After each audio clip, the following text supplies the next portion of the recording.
지난 시간까지 첫 시간에 불교란 무엇인가, 이걸 보니까 강의할 때는 발표자고, 그걸 했고, 두 번째 인도의 역사와 사상, 그다음에 전번 시간에 붓다의 한사리를 했습니다.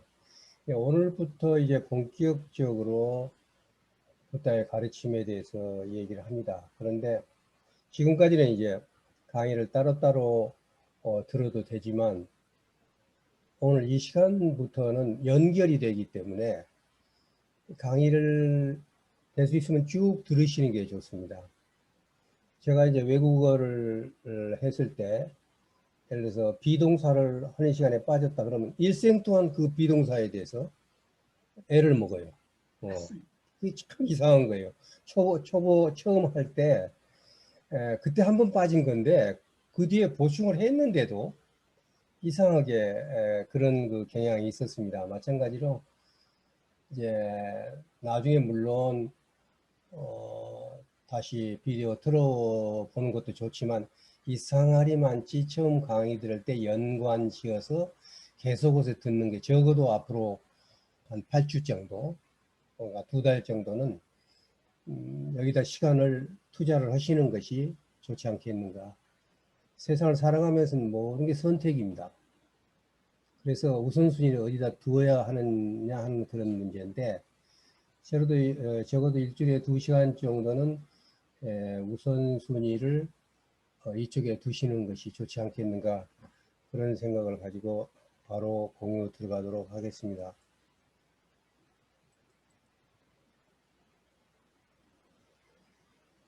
오늘은 이제 바로 부처와 붓다의 가르침에 들어가는데, 처음에는 이걸 왜 법이라고 했을까라는 그런 문제를 보고, 원래 그것으로 끝냈는데 온라인 강의를 하다 보니까 시간이 많이 절약이 돼요. 그래서 4가지 거룩한 진리에 바로 들어가서 오늘 해로움이란 무엇인가도 좀 더 보고 들어가려고 합니다. 전에도 말씀드렸습니다만 지금 이 그림은 사슴이 2마리가 있고 가운데 바퀴가 있습니다. 티베트에 가면은 어디를 가든지 건물 꼭대기에 이게 그려져 있어요. 그래서 이게 무슨 뜻인지를 몰랐어요. 뭐 관광 가이드가 이 얘기를 하면 아 그런가 보다 했는데, 전번에 제가 붓다의 한사리를 할 때 보면 노기아원 사슴동산에서 법의 바퀴를 처음 굴렸다는 겁니다.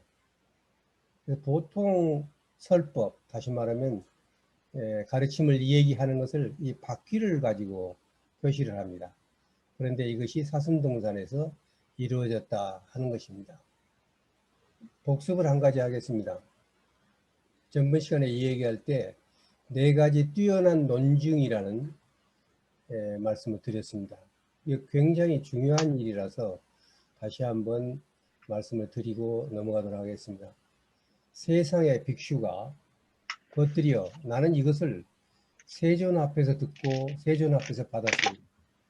이것이 가르침이고 이것이 계율이고 이것이 스승이 보이신 것입니다 라고 말하면 아 그러냐고 그거 좀 얘기해 달라고 이러지 말고, 동의하지도 그렇다고 해서 아니야 라고 배척하지도 말고 그 말마디와 그 맥락을 잘 파악하라 그랬어요. 아 지금 이 사람이 얘기하고 있는 게 무슨 말을 하고 있는 것인가, 그리고 법문에 비춰보고 계율에 비춰보아 가지고 그것이 법문과 계율에 맞으면 아 이것은 세존이고 은공이고 정등각이신 붓다가 말한 것이다 라고 파악을 하는 것입니다. 그러니까 유명한 장로가 말씀하셨다, 또 유명한 사람이 말했다 하더라도 가장 중요한 것은 법문과 계율에 비추어 보라는 것입니다. 제가 어떻게 어떤 분이 어머니가 돌아가셨다고 해서 슬픔에 빠져가지고 얘기를 하면서 제사를 그 49제를 지내는 분을 검색을 해봤더니 몸에서 막 방광이 나오고 막 또 그 밑에 있는 제자가 또 조계종 주시고 하는데 어떻게 생각하십니까? 라고 얘기했을 때 저는 동의하지도 배척하지도 않고 그 사람에 들어가서 한번 쭉 봤어요. 그 법문과 계율에 비춰봤어요. 그래서 봤더니 법문과 계율에 벗어났습니다. 그래서 그 벗어난 상황만 얘기를 했어요. 선택은 그분이 하는 것이기 때문에. 자, 이제 여기서 가장 중요한 것은 법을 우리가 공부하기 전에 그럼 법문과 계율이 어디가 있는 거고 어디다 비추고 뭘 보라는 말이냐? 아니 팔만대장경을 다 보라는 얘기냐? 그건 불가능한 것이죠. 그래서 제가 어떻게 했는가를 그냥 말씀을 드리려고 그래요. 그걸 조금 말씀드리고 시작을 하려고 합니다. 저는 처음 시작할 때 여러분도 대부분 그러지만 관자재 보살 행심반야 바라밀다심을 뭐 아제 바라아제 뭐 이런 그 반야경부터 시작했어요.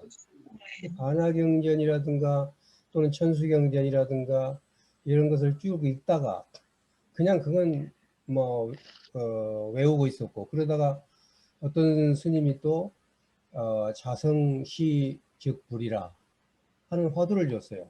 화두 가지고 이제 앉아서 화두를 탐구도 해보고 여러 가지 연불도 하고 했었어요. 하다가 산사에 들어가서 3년 공부하는 동안 전에 말씀드렸죠. 내 스승을 만났다. 나는 이분이 내 스승이다. 라고 딱 확신을 가지고 그때부터 나는 내 종교가 부처님의 가르침을 믿는 또는 그에 따라서 행동하는 소위 불자다라고 얘기를 했다고 그랬습니다. 바로 무엇 때문에 그렇게 했는가? 수많은 경전이 있었는데 내가 그렇게 확실하게 지금까지 했던 것들을 한꺼번에 쫙 낄 수 있었던 그런 것이 초기 경전이었습니다. 그래서 지금은 저는 어떤 문제가 있으면 그분들에게 옳다고도 하지 않고 그렇다고 해서 배척하지도 않고 법문 계율이 맞는가 안 맞는가를 보는데 그게 이제 저는 현재로서는 초기 경전을 바탕으로 가 있습니다. 이 초기 경전은 두 가지입니다. 우리가 한문으로 된 것은 아함경이라는 것이 있습니다. 이 아함경은 아가마라는 것을 아함이라고 번역한 겁니다. 이 아가마라는 것은 전통적으로 내려온 것이란 뜻입니다. 그래서 이것을 상스크리트로 되어 있는 것을 한문으로 번역한 것을 현재 이 아함경은 한글로 다 번역이 됐습니다. 어마어마하게 많습니다. 20장 아함경. 길게 설하신 경입니다. 이게 22권에 30경, 중아함경은 60권에 222경, 잡아함경은 50권에 1362경, 증일아함은 51권 471경. 그런데 대체적으로 대승을 얘기하시는 분들은 이게 소승인 줄을 오해를 하고 있어요. 부처님 초기 경전은 대승이나 소승이란 말이 없었습니다. 나중에 부파불교에 와서 400년 이후에 부파불교에 와서 대승소승이라는 게 나오면서 AD 1세기에야 대승 경전이 나오니까 그때야 소승 대승이란 말이 없었겠죠. 그런데 중국에 들어오면 더 초기에는 소승과 대승이 서로 많이 경합을 했어요. 그러다 결국은 대승이 승리를 하면서 소승 경전을 읽지 않게 됐습니다. 그 스님들이 장암경이나 중암경이나 자바암경이나 증일아암경을 얘기를 하면 이게 무슨 경인지도 모르시는 스님들이 대부분입니다. 읽지 않으시니까요. 그런데 이게 확 살아나기 시작했어요. 제가 이제 공부를 하는 과정에서 중국의 근대 3대 고승이라는 허운 스님의 사상을 쭉 따라서 한번 공부를 해본 적이 있습니다. 그랬더니 의외로 그 스님이 아함경 쪽을 많이 인용을 하신 것 보고 깜짝 놀란 경우가 있습니다. 그 다음에 이제 최근에 20년 이내에 우리나라에 갑자기 니까야 열풍이 일어났어요. 이것은 경전 중에 이 문자로 가장 먼저 옮겼다는 팔리어로 옮겼다는 5가지 니까야인데, 니까야는 묶음집이란 뜻입니다. 모음집. 부처님 말씀을 모은, 그러니까 경전이란 뜻입니다. 그러니까 니까야와 아함은 같은 뜻입니다. 그런데 이게 이제 번역이 되기 시작했습니다. 전재성 선생이 전체를 다 번역했고, 초기 불전 연구회라고 해서 스님들 위주로 해서 또 번역이 양쪽에서 되고 있습니다.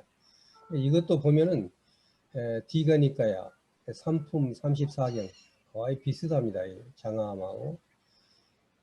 저는 디가니까야가 번역을 참 잘하신 분이 있었어요. 길게 설하신 경전. 그러니까 디가라 그러면 뭔 말인지 모르니까. 근데 저는 에스페란토 니카, 두껍다는 뜻이 있기 때문에 이건 길다는 생각을 했습니다. 그다음에 마치마니까야니까라는 게 3편 152경인데 이거는 중간층 크기라는 겁니다. 이것도 마치마를 저는 메자라고 생각해서 중부라고 생각을 했습니다. 그 다음에 쌍류따니까야라고 얘기를 하는데 지금도 이게 그냥 확 들어오지 않아요. 너무 어려운 거예요. 다 번역할 때 다 그냥 원문으로 번역합니다. 근데 이제 그 설명을 보면은 주제별로 묶은 경전이라는 뜻입니다. 그렇게 보니까 쉬운 거예요. 실제로 이제 주제별로 묶은 겁니다. 앙구따라니까야도 제가 앙코라고 하나씩 더 그 말이라는 걸로 저는 이해를 했는데, 이건 뭐냐면 이 불교는 굉장히 하나의 부처님밖에 안 계시다. 1. 그 다음에 양쪽 2법, 그 다음에 이제 3승 1, 2, 3, 그 다음에 이 4가지 거룩한 경전 넷, 그 다음에 5온 5, 이렇게 숫자가 쭉 가가지고 11법까지 있습니다. 그래서 이 앙구따라 니까야는 숫자를 하나씩 더 늘려서 한다고 그래가지고 정일아함이라고 해서 하나씩을 더 늘린다. 또 하문으로 증지보다 늘린다. 이게 상응, 증지, 정일, 이게 무슨 말인지는 몰랐어요. 그런데 그렇게 보니까 그런 뜻이구나. 이게 무려 2198경, 오품은 2875경입니다. 이거 언제 다 읽으라는 뜻인가? 근데 이 경전들이 한 페이지도 안 되는 게 많습니다. 이게 앞에 디가니까야처럼 우리가 알고 있는 무슨 금강경이나 이런 것처럼 이제 긴 게 아니에요. 그냥 나는 보딱 이렇게 들었다. 그리고 이러이러해서 그냥 몇 마디로 끝나는 경이 많습니다. 그 다음에 또 하나 중요한 것은 어마어마하게 중복이 된다는 겁니다. 어마어마하게 중복에 들어요. 그래서 이제 다음에 어떻게 제가 이제 그걸 읽었는가 말씀을 드리겠습니다만, 그 다음에 구타카니까라는 게 있는데, 이것은 호흡이라고 그래가지고 그냥 여기에 들어가지 않는 것을 여러 가지 묶어 놓은 것들을 말합니다. 그런데 여기에는 이 경전보다 더 오래된 게 있어요. 예를 들어서 수타니빠다라든가 감마빠다 이런 것들이, 특히 수타니빠다는 여기 빨리 경전보다 더 먼저 성립된 경전들입니다. 법구경이라는 것은 불교가 아니라 온 세계 사람들이 그냥 읽은 경우가 많아요. 여러분들이 그 법구경을 인용한 글들이 달력에 많이 나옵니다. 이것은 부처님 말씀 중에서 중요한 것들을 뽑아서 해놓은 건데, 제가 읽어보면서도 다른 데다가 많이 떼서 쓸 수 있는 좋은 말들이 많습니다. 일반인들에게도. 수타니빠타도 그렇고, 우다나 같은 경우는 모든 경전을, 모든 불법을 강의하고 나서는 부처님은 반드시 그걸 짧은 시로 마지막에 딱 읊었어요. 그걸 가타라고 얘기를 합니다만, 그것만 모아놓은 것, 이런 것들이 있습니다. 다 읽지는 못했습니다. 제가 근데 수타니빠타하고 담마빠다하고 우다나, 한 3가지 정도만 읽어봤습니다. 그래서 그럼 어떻게 읽었냐?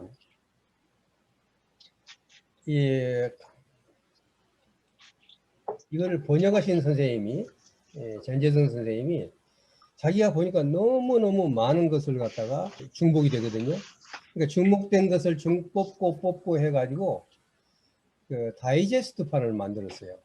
그래서 디가니까야는 신들과 인간의 스승, 마치마니까야는 명상수행의 바다, 그 다음에 쌍유타니까야는 오늘 부처님 묻는다면, 앙구타라니까야는 생활 속의 명상수행, 이런 것들로 했는데 뭐 그래도 책 한 권에 600쪽들이 다 넘습니다. 그렇지만 여기에도 우리가 많이 중복이 되어 있어요.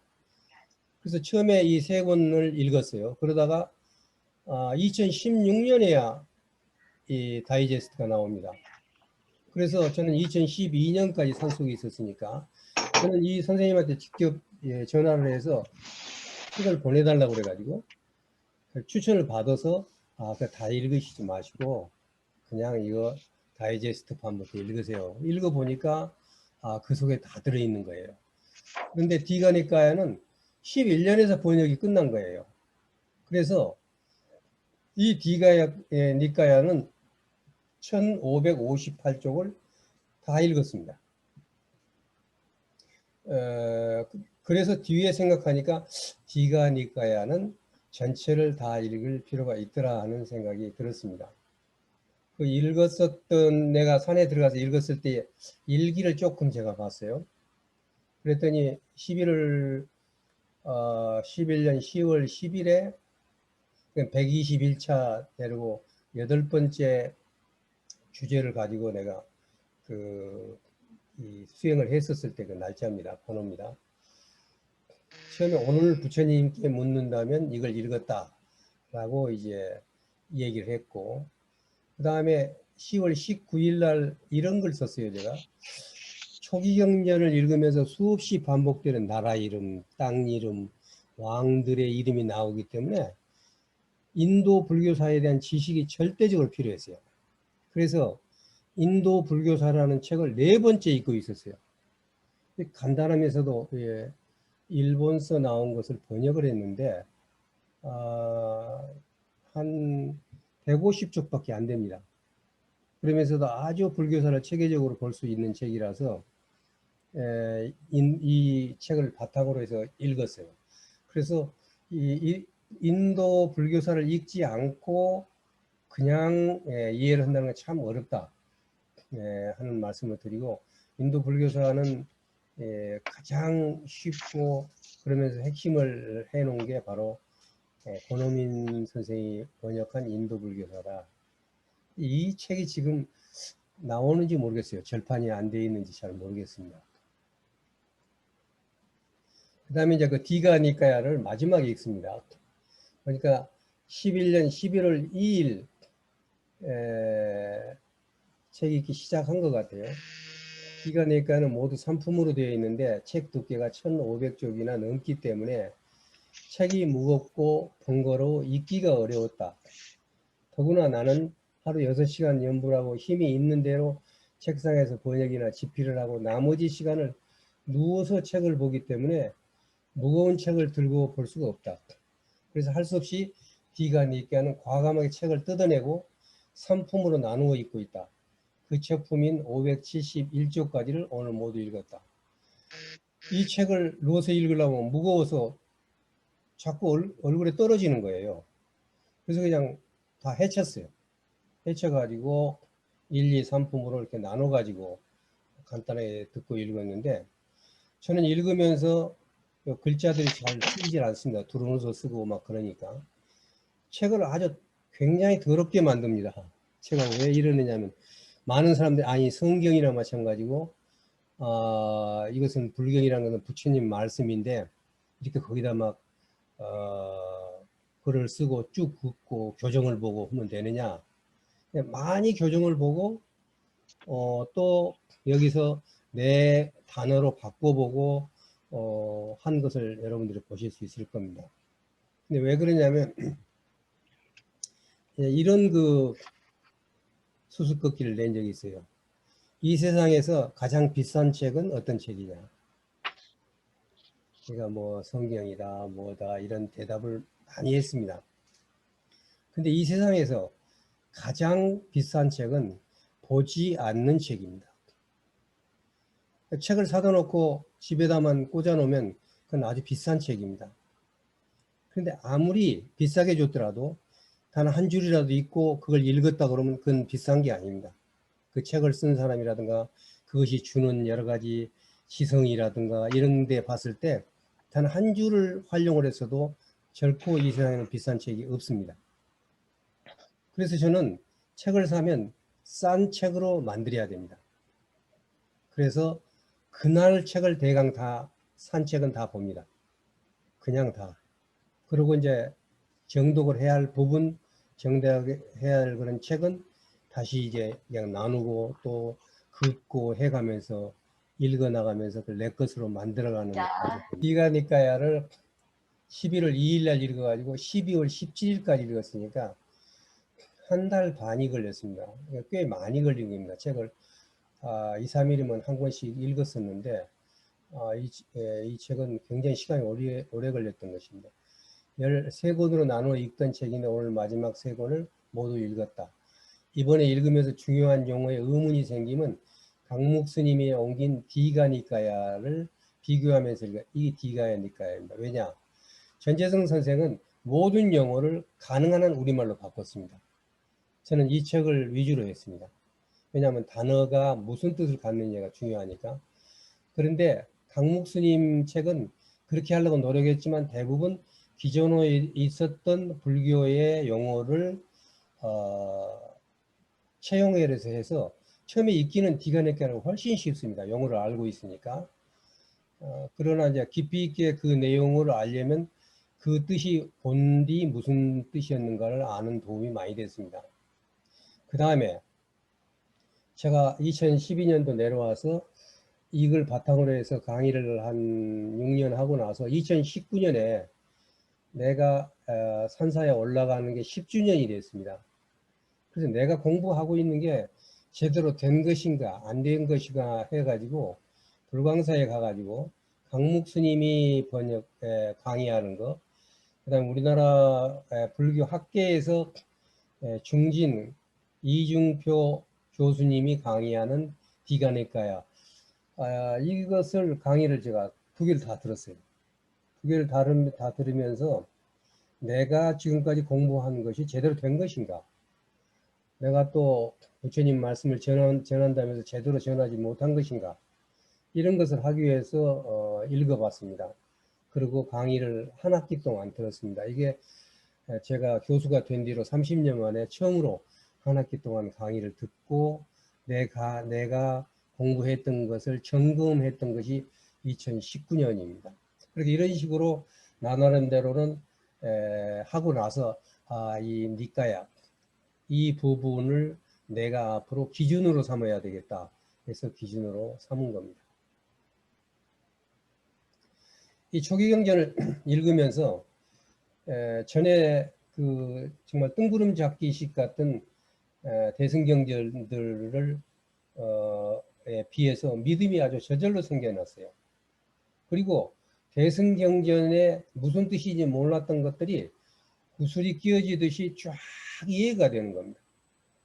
제가 또 관법이라고 해서 8년간 했었던 거, 그 다음에 내가 소위 화두를 받아가지고 앉아서 했었던 이런 것들에 대한 정리가 쫙 됐습니다. 그러면서 불교의 믿음이란 그렇게 하지 않으면 지옥에 간다는 두려움 때문이 아니라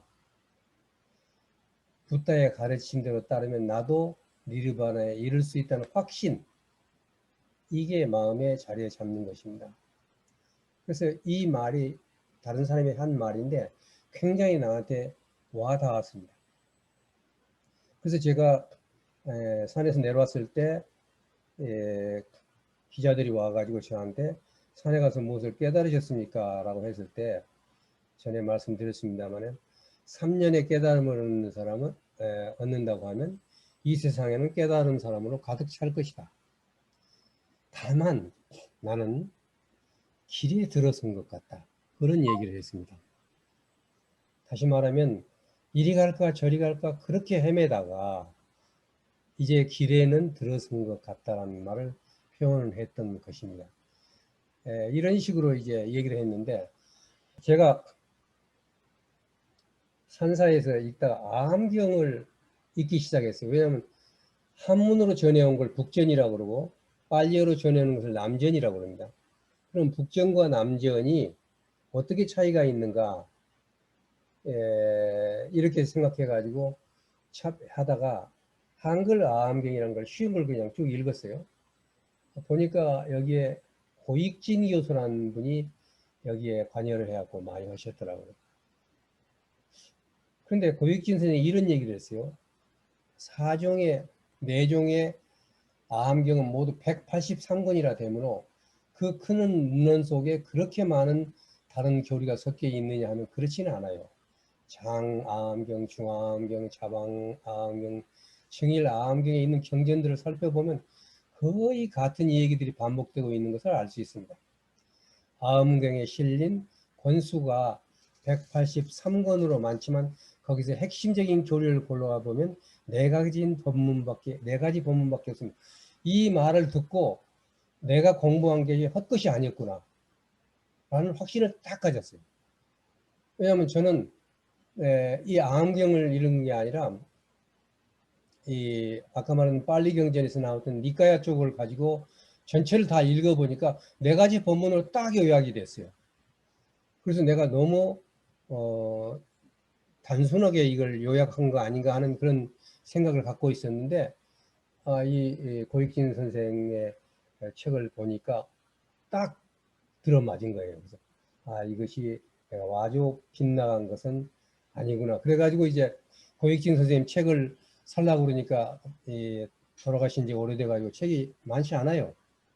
그래서 광주에 광륵사라는 절이 있는데 그 책에서 전화번호가 하나 나와서 전화를 드렸어요. 전화를 드렸더니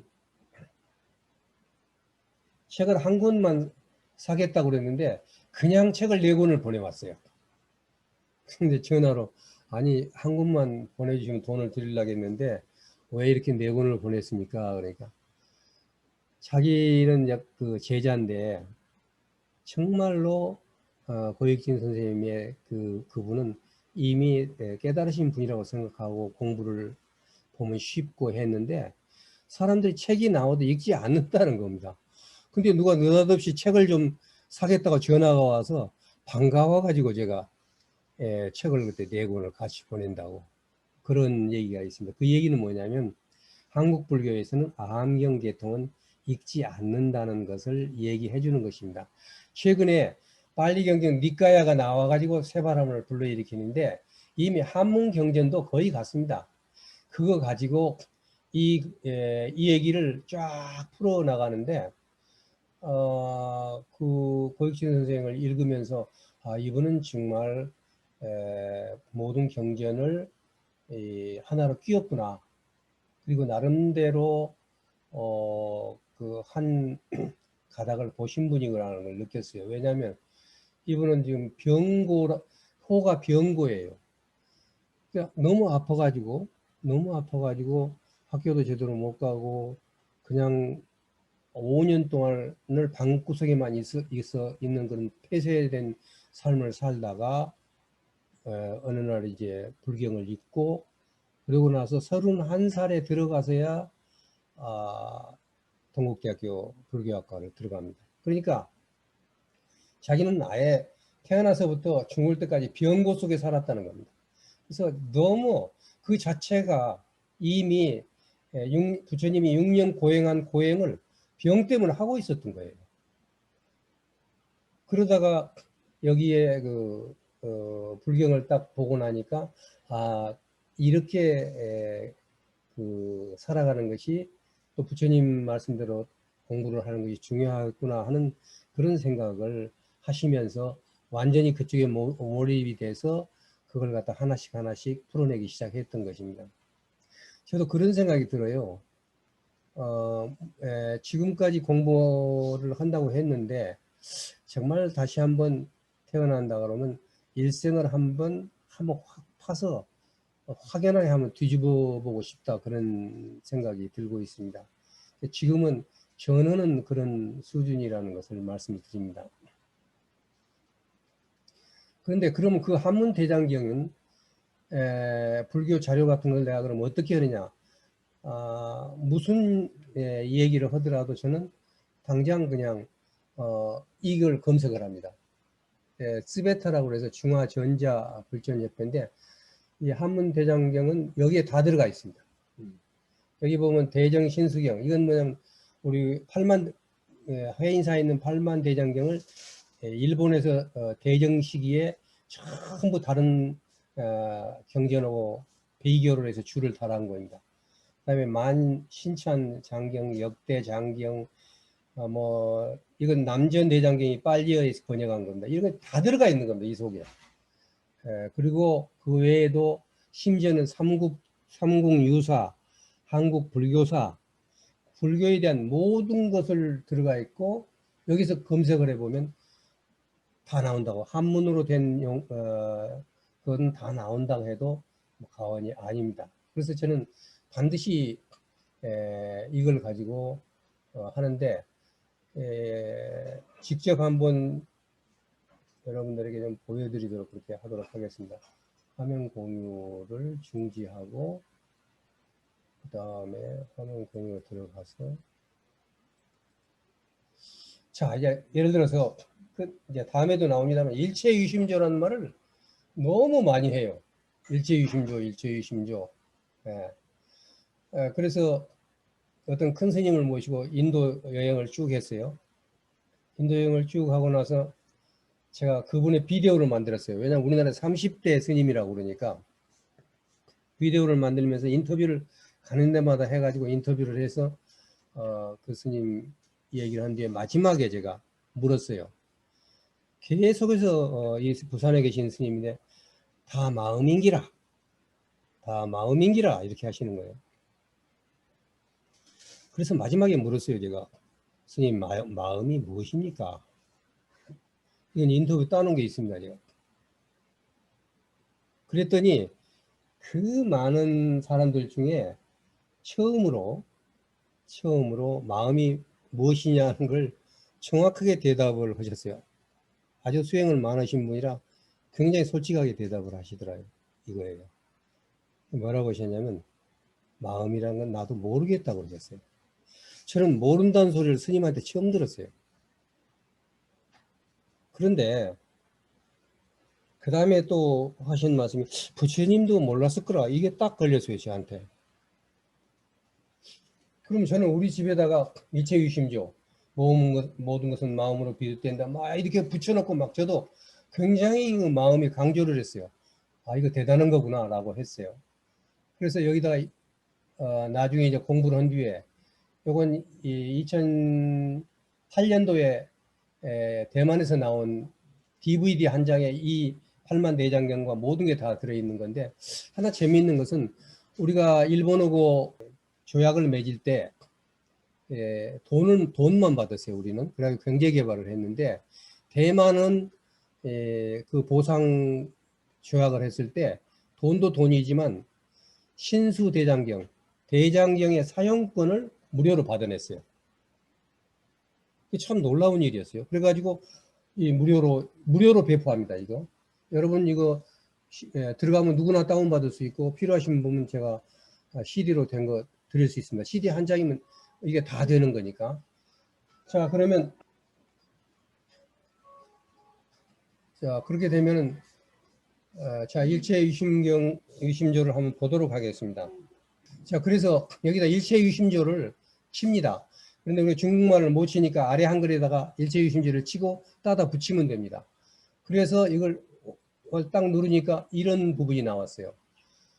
이거 딱 보니까 저는 깜짝 놀랐어요. 일체유심조가 각 경전에 수도 없이 많이 나올 줄 알았더니 보니까 화엄경하고 제법 지묘경이에요. 제법 지묘경은 보니까 송나라 때 번역된 거예요. 그러니까 오래된 그 경전 중에는 대방광 화엄경 한 군데에서 나오고 그것도 딱 한 번 나오는 거예요. 그래서 저는 일체유심조라는 거 여러분 잘 아니까 일체유심조를 어떻게 알고 계세요? 모든 것은 마음에서 만들어진 거다. 그러니까 마음이 중요하다고 그렇게 알고 있었어요. 그리고 모든 것이 마음이니까 마음만 알면 되는 줄 알았어요. 그래서 일체유심조를 딱 들어 딱 이 한 군데예요. 일체유심조 모든 것은 마음으로 비롯됐는데 과 역시 종심득이라. 그 결과도 또한 마음에 따라서 얻어진 것이다. 그런데 그 다음 문장이 마음이 종종생이라는 것은 마음이 갖가지로 생겨나기 때문에 그 과 역시 그렇게 되는 것이다. 그런데 그 위에 보니까 반드시 정법을 따라야지 마음 따라서 일어나서 악이 만들어지는 거예요. 이래 되는 거예요. 그러니까 마음이 일어나서 그것 때문에 오만 가지 악을 저지른다는 뜻으로 쓰이고 있는 거예요. 여기서 보니까. 그러니까 마음을 잘 다스리려라는 얘기지. 그런데 모든 사람이 마음 종교가 되어버렸어요. 불교가. 그래서 이걸 도대체 언제부터 이런 문제가 생겼어?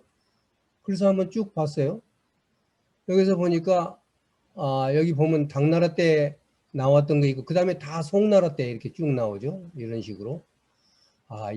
여기에 보면 여기에 이현통 거사라는 분이 나옵니다. 이분이 이 화엄경 80권을 가지고 풀어서 쓴 책을 그 책을 다 읽은 겁니다.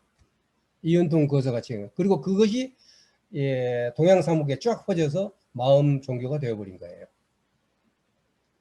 그래서 이거 진짜 내가 경전을 전체 보지 않았더라면 일체 유심조에 빠져 있을 뻔했구나 라는 생각을 가졌습니다.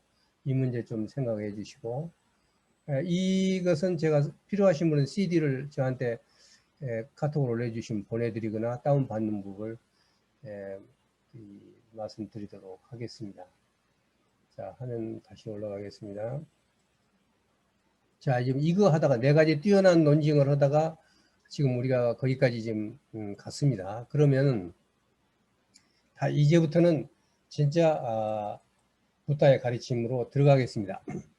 자, 붓다의 가르침이라는 것은 전번에 첫 시간에 했습니다. 살고 있는 지금 이득이 있는 것이고 결코 형이상학적인 게 아닙니다. 그러면서도 이득이 있지만 이득으로 끝난 게 아니라 과거, 현재, 미래, 시간을 초월한 것이고 다시 말하면 과거에도 옳고 현재에도 옳고 미래에도 옳아야지 된다는 겁니다. 그 다음에 와서 봐라 할 만한 것이고 이 얘기는 뭐냐면 결과가 우리 살아생전에 나온다는 얘기입니다. 그렇다고 해서 삶의 지표만 되는 게 아니라 최상의 목표로 이끄는 것입니다. 이것은 열반에 도달하는 그런 거라는 겁니다. 그러니까 초등학생부터 대학원생까지 모두에게 맞는 것입니다. 그러면 이것은 몇몇 사람한테 해당되는 것이 아니다. 슬기로운 자라면 누구나 알 수 있는 것이다. 이것이 불교의 붓다의 가르침이라는 걸 이 니까야에 보면 수도 없이 나옵니다. 이 문장이 나는 이런 걸 가르치는 거다. 결코 우리 생활을 떠난 것이 아니다. 라는 것을 여러 번 강조하는 것입니다. 자, 붓다의 가르침을 내가 여러분들에게 이 얘기를 하면서 반드시 이 디가니카에 나오는 뽀따 빠다경을 꼭 얘기를 하고 제가 넘어가고 싶습니다. 왜냐? 불교 경전에서 가장 핵심이 무엇인가를 아주 잘 나타내시는 그런 경전인데 꽤 긴 경전이라서 제가 많이 줄여서 여러분들에게 그 고갱이만 얘기하도록 하겠습니다. 제가 읽어가는 것 같지만 아주 쉽게 제가 번역도 다시 하고 한 것이기 때문에 이해하기 어려우시지는 않을 것입니다. 세조는 말리카 공원의 공개 토론장인 에카살라 강당에 가서 수많은 사람과 대화를 했습니다. 근데 거기는 이제 전부가 집을 나와서 수행을 하는 사람 아니면 일반적으로 철학을 좋아하는 사람 이런 사람들이 나와서 토론을 하고 있는 것입니다. 막스 베버가 얘기했다고 그랬죠. 근대를 빼놓고 역사상 가장 사상을 자유롭게 토론할 때를 들라면 바로 이때였다는 것입니다. 근데 그 중에 뽀따빠다라는 사람이 딱 나서서 붓다에게 질문했습니다. 세계는 영원합니까? 그러니까 붓다가 세계는 영원하다는 것이 진실이고 다른 것은 허망하다고 저는 말하지 않습니다. 그러면 세계는 영원하지 않습니까? 저는 그렇게도 말하지 않습니다. 그러면 세계는 유한합니까? 저는 그렇게 말하지 않습니다. 그러면 세계는 무한하다는 겁니까? 저는 그렇게 말하지 않습니다. 우리가 수많은 철학과 종교에서 얘기하는 영혼과 육조는 같습니까? 그러니까 저는 그렇게 말하지 않습니다.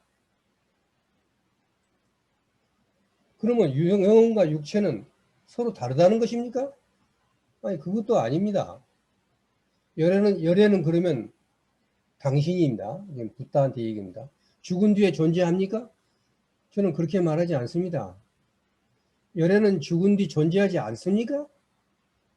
저는 그렇게 말하지 않습니다. 열애는 죽은 뒤 존재하기도 하고 존재하지 않기도 하는 겁니까?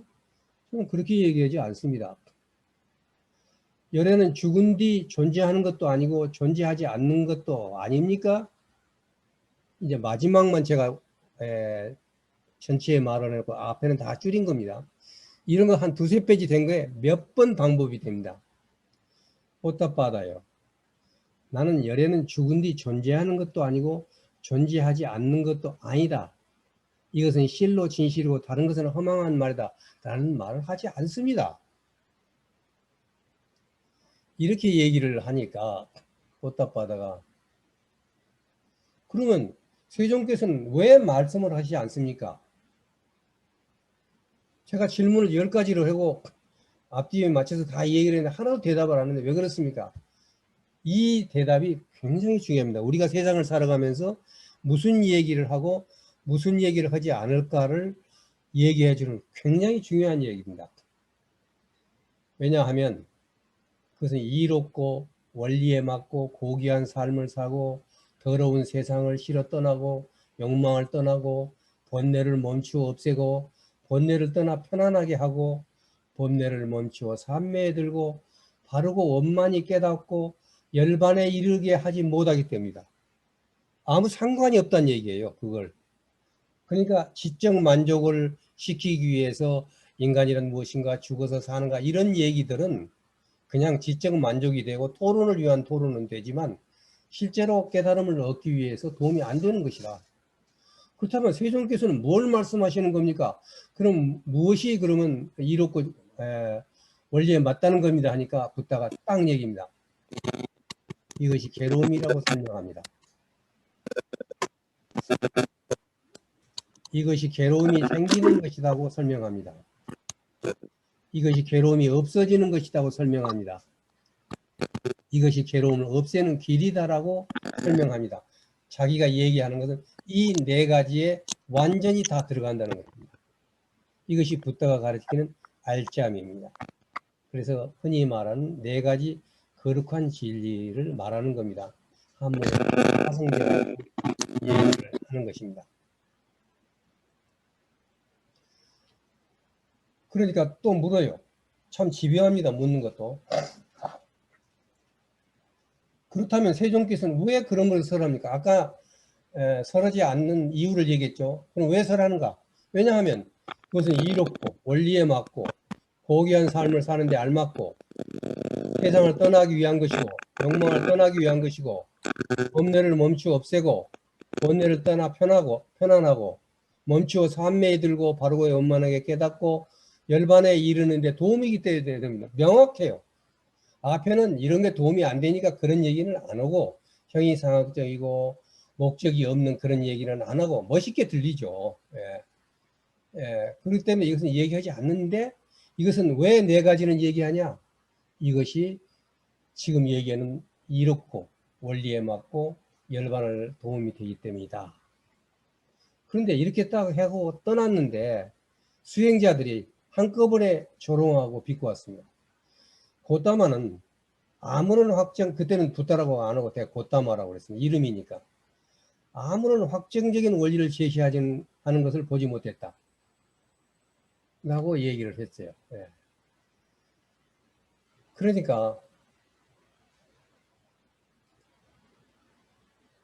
2, 3일 뒤에 그 많은 사람 중에서 뭔가 부처님, 붓다한테 확실한 말을 듣고 싶은 사람이 두 사람이 있었어요. 코끼리 조련사의 아들 짓다. 그 다음에 이제 사무는 깨달음을 얻기 위해서 공부하는 사람이죠. 못답바다. 이 질문했던 사람이요. 질문했던 사람하고 조련사의 아들 찌타라는 사람이 여기에 대해서 의문을 가졌어요. 다시 붓다를 찾아가서 이 얘기를 해요. 사문들이 조롱하고 비판을 하고 있다. 사문과 브라만들이 곧다마는 아무런 확정적인 원리를 제시하지 하는 걸 보지 못했다고 비판했습니다. 하니까 붓다가 나는 확정적인 원리를 가르치고 밝힙니다. 나는 비확정적인 원리를 가르치고 밝힙니다. 이미 두 가지를 다 밝혔다는 거예요. 그게 무슨 말이냐면 10가지 질문한 것은 모두 비확정적인 원리고 그래서 대답 안 했던 것이고 그걸로 가르친 거예요. 그건 비확정적인 원리라는 걸 가르친 거예요. 그 자체가. 그 다음에 4가지 진리는 확정적인 원리라고 답했습니다. 이것은 괴로움이다. 이것이 괴로움이 생기는 것이다. 이것이 괴로움이 없어지는 것이다. 이것이 괴로움을 없애는 길이다라고 분명히 고갱이를 얘기했다는 것입니다. 그러면서 이 두 사람을 위해서 이 경전의 최고의 그 별미는 뭐냐면 비유입니다. 반드시 알아듣게 비유를 들어서 1가지, 2가지, 3가지, 심지어는 4가지, 5가지 비유를 합니다. 네. 그래서 이제 이 비유를 제가 3가지만 아마 3가지를 들겠습니다. 부처님이 3가지를 들어요. 오로지 행복하기만 한 세계를 본 적이 있는가? 그래서 붓다가 그런 얘기예요. 바라몬과 사문들이 내가 가서 얘기를 해보니까 잘한 오로지 죽은 뒤에야 행복하다 하고 병이 없다는 견해를 가지고 있더라. 그래서 내가 그들에게 물었다. 그렇다면 그대들은 오로지 행복하기만 한 세계를 알고 봅니까? 그러니까 그렇지 않다고 그러더라. 그럼 밤낮이나 한나절 반나절만이라도 오로지 행복하기만 하는 그러한 자아를 경험합니까? 했더니 아니라고 그러더라. 그렇다면 이것이 오로지 행복하기만 한 세계를 얻는 길이며 방법이다. 그러면 단 한나절도 행복하지 못했다면 그 행복한 세계를 얻는 길을 아느냐? 하고 물었다는 거예요. 그랬더니 그렇지 않다고 그랬다는 거예요. 그러면 행복이 있는 세계에 태어난 신들이 하늘나라는 행복만 있으니까 그 사람들이 신들이 너희들한테 와서 벗들이여 오로지 행복한 세계를 실현하기 위해 잘 실천하고 올바로 실천하십시오라고 말하는 소리를 들은 적이 있느냐 하니까 그것도 또 안 들었다는 거예요. 예. 그러니까 정말 그렇다면 못답 받아요. 그 수행자나 성직자들이 말하는 것은 터무니없지 않는가? 그러니까 딱 그러니까 못답 받아가 붓다시요. 정말 그렇다면 그 수행자들이나 바라문들이 말하는 건 터무니없습니다. 그러니까 또 다른 예를 들어요. 비유 두 번째 비유. 보기를 들어서 어떤 사람이 나는 이 나라에서 가장 아름다운 미녀를 바라고 사랑하고 싶다. 뭐 그런 중고등학교 때 그런 얘기 있죠. 나는 가장 이쁜 여자하고 결혼하고 싶다. 그냥 얘기했다고 그러잖아요. 그럼 그 사람이 물어. 그래 그녀가 왕족인지 바람인지 평민인지 노예인지 아는가? 모른다. 나는 무조건 가장 이쁜 여자하고 결혼하겠다. 자, 이제 시작하겠습니다. 다시 한번 하겠습니다. 그러면 그 미녀가 이름이 무엇인지, 성이 무엇인지, 키가 작은지, 큰지, 살갗이 검은지, 누런 색깔인지, 어느 마을이나 읍면이나 어느 도시에 사는지 아는가? 그것도 모른다는 거예요. 그러면 알지도 못하고 보지도 못한 사람을 바라고 사랑하는 것이 아닙니까? 그러니까 그렇다는 거예요. 그래도 좋다는 거예요. 나는 제일 예쁜 여자를 사랑한다. 보답받아야. 참으로 그렇다면 그 사람이 말한 건 터무니없지 없는 것이 아닌가. 이와 마찬가지로 자아는 죽은 뒤에야 오로지 행복하고 병이 없다는 견해를 가지고 그와 같이 말하는 사문과 바라문들은 알지도 못하고 보지도 못하는 사람을 원하고 사랑하고 있다는 하는 사람의 말처럼 터무니없는 말이 아닌가. 그러니까 부탁보다는 반박을 할 수가 없어요. 참으로 그렇다면 그 사람들이 말한 것은 터무니없는 것이 되고 맙니다. 라고 얘기를 했어요. 세 번째, 보기를 들어 어떤 사람이 사거리에서 누각에 올라가기 위해서 사다리를 만들어. 사다리를 만들고 있어. 그 사람에게 물어요. 누각에 오르려고 사다리를 만드는데 그 누각이 동쪽에 있는지 서쪽에 있는지 남쪽에 있는지 북쪽에 있는지 위 아래 가운데 있는지 아는가? 모른다는 거예요. 그때는 알지도 못하고 보지도 못한 누각을 오르기 위해서 사다리를 만드는가? 그렇다라고 얘기했다는 거예요. 자기는 앞으로 이러이러한 것에 의해서 이걸 만든다 하는 거예요. 보답받아요. 참으로 그렇다면 그 사람이 말한 것은 터무니없지 않는가? 이렇게 얘기를 합니다.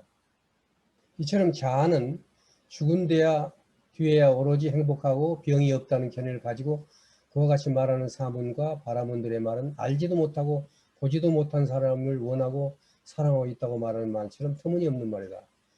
그러니까 보답받아가 그렇다고 또 대답할 수밖에 없는 겁니다. 이 얘기는 뭐냐면 그냥 내가 이렇게 얘기했어. 그러니까 넌 따라와. 절대 이렇게 하지 않습니다. 예를 들어서 이렇게 얘기를 한다는 것을 분명히 그 사람들한테 예를 들어주고 그리고 그쪽에서 그렇다고 얘기를 하도록 만드는 것이 대화법입니다. 자, 여기서 찌타가 질문을 해요. 찌타는 보따바다는 수행을 하는 사람이고 찌타는 거기에 와서 좋아하는 대장장의 아들인가? 누구였죠? 코끼리 조련사의 아들이에요. 코끼리 조련사 아들이 이 사람도 상당히 수행한 사람입니다. 질문을 한번 보세요. 몸으로 얻은 자아는 공허한 것입니까? 진실한 것입니까? 하고 물었어요. 마음으로 얻는 자아는 공허한 것입니까? 진실합니까? 또 두 번째 질문했어요. 세 번째 질문. 물질을 떠나 얻은 자아는 공허한 것입니까? 진실한 것입니까? 라고 질문을 하니까 붓다가 거기에 대한 답을 이렇게 했어요. 나는 몸으로 얻는 자아를 버리는 진리를 가르친다. 나는 마음으로 이루어진 자아를 버리는 진리를 가르친다. 나는 물질을 떠나 얻는 자아를 버리는 것을 가르친다. 공허냐 진실이냐 문제가 아니라 그 통째로 그걸 어떻게 버릴 수 있느냐를 가르친다는 것입니다. 이것은 불교의 목적이 자아가 아니라 무아에 있다는 것을 얘기하는 아주 중요한 것입니다. 얼마 전에 우리 공부방에서 그런 논리 있었습니다. 우리는 절에를 왜 갈 것인가? 나 자신을 찾기 위해 간다. 라고 얘기하니까 모두가 좋다고 얘기를 했습니다. 근데 그게 뭐냐면 그 나를 찾는다는 것은 몸으로 얻은 자아, 마음으로 얻은 자아, 물질을 얻는 자아 같은 정말 핵심적인 얘기를 하는 것을 한마디로 표현한 것이 나를 찾는다. 참 멋있죠. 그리고 고기 또 에르고섬. 이 모든 철학의 주제죠. 그게 우리가 말하는 아트만이라는 것입니다. 이 아트만이라는 것은 본디 호흡이란 숨 쉰다는 뜻이에요. 그래서 자기, 자신, 자아, 본질, 자성 이런 것들을 말하는데 이게 인도의 사문들의 명상의 주제이고 또 전 세계의 철학과 명상의 주제입니다. 그래서 이 아트만이라는 것은 일단 독립된 영원한 주체다. 사람이 죽고 뭐 어떻게 하든 간에 이것은 영원한 하는 것을 상정을 해놓고 아트만을 얘기를 하고 있는 것입니다. 근데 이것을 버리라는 거예요. 완전히 다릅니다. 이 불교의 참뜻에서는. 그러니까 우리가 브라만적인 그 다음에 우파니샤드적인 그러한 철학을 바탕으로 불교를 연구를 했었던 게 바로 나를 찾는다는 것이 얘기가 된다는 것입니다. 자, 여기서 아트만을 자성이라고도 얘기를 합니다. 근데 지금 현재 대승불교에서 전부 견성성불이라고 하는 겁니다. 제가 스님한테 받은 화두가 뭐냐면 자성 즉 가성 즉 불입니다. 예, 자성 즉 불. 자성이 곧 부처다. 그런 얘기를 했습니다. 그래서 그걸 가지고 몇 달 동안을 앉아가지고 자성 즉 불, 자성 즉시 해봤습니다. 근데 거기에서 진짜 화두가 생기긴 생겼어요. 왜냐면 자성이 무엇인가.